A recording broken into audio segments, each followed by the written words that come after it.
you use that example of the Dove ad. Yeah. That is a great way to reference, I suppose, how far we have come. That was revolutionary 10 years ago, which isn't even that long ago, but it shows how much has happened in 10 years. And that also, I think that brands and the whole world are receptive to initiatives like that and to change. Yeah.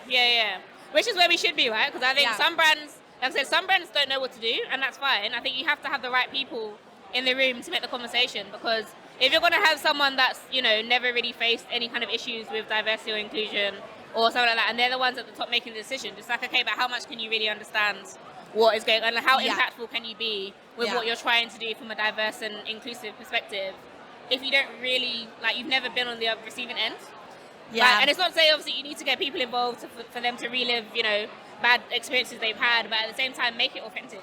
Make it make sense in that regard. And have representation in the room. Right, exactly. I mean, how many times have you maybe met with someone or seen an ad on TV and you think there was nobody in that boardroom?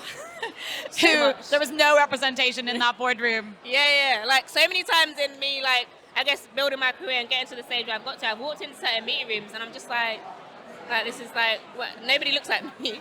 And it's very obvious. I remember the first time I won't mention their name, but I remember the first time I had a meeting with one of clients I used to manage, and I remember walking into the room and it was just all old middle-aged white men, and literally they all looked at me. Obviously I don't look my age, so they all looked at me like, who the hell is this child? And what is she doing here? And then you could just feel like they were just like, what's happening? And then when I started to speak and they knew what I was there for, then it's weird how you see people's body language change. Yeah. It's because they were all a bit like, okay, what does this person know what they're here for? Then they realized I was here to actually help them with their strategy within SEO. You kind of saw them more relaxed and kind of slumped back in their chairs, and they were being more receptive, and I was just like, wow. And it's I've had so many experiences like that across my career of just walking into certain rooms and being the odd one out, if you want to call it that. And it's insane. But in saying that, again, things are changing now. I'm starting to go into different meetings of levels of seniority, and I'm starting to see, and I'm like, oh hey, you look like me, that's nice. You are seeing a shift. Yeah. So the shift is I think particularly the advertising world, you're seeing it more. Mm-hmm. I think within the recruitment agency and within companies and who they have on their board and who they have in senior positions, I think that's a bit more obvious of seeing certain people at the top, if you want to call it that, and that's not so inclusive or diverse.